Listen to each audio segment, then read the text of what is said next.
هغې نه بعد به نظم ویمه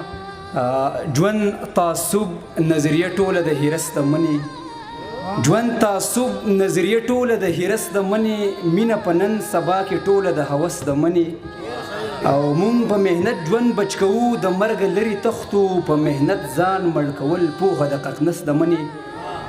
توجه غواړم دغه نظم دی د نظم عنوان دی بېموره په دغه مهال مې لیکلی چې د شپې ناوخته وخت راتلمه کور ته د یو طرف نه تېرېدم بل لور ته په یو فوټپات مې یو ماشوم ولیدو دغه ماشوم کې راته راز ښکارېدو څه عجیبه غوندې انداز ښکارېدو ګران صاحب د بل په کور یې ارادې کولې لګیا و ځان سره یې قصې کولې په یو ګته باندې نقشې ویستلې لارې یې څه کږې وږې ویستلې یو ځای به هم په دغه لور لوټ کما د دې نه اخوا بل کور لوټ کما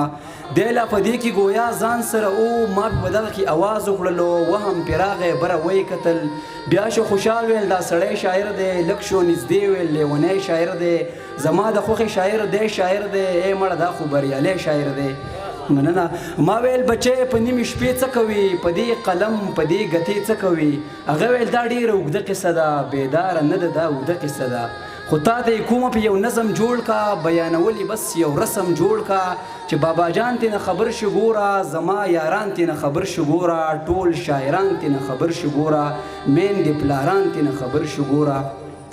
کله چې مور مې د دنیا نه لاړه خوشحالي هغه وخت زما نه لاړه پلار بل واده وکړلو زه ترې هیر شوم د عذابونو سلسله کې ګیر شوم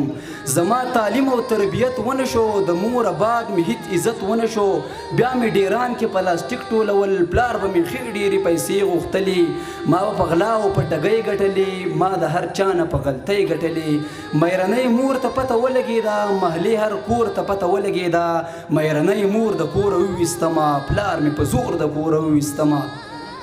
مننه مېرنۍ مور د کوره وویستمه پلار مې په زور د کوره وویستمه حوصله ونه شوه نشې مې وکړې د لوبرانو سره شپې مې وکړې ما د ژوند هره سخته ولیدله ما پریشاني د بخته ولیدله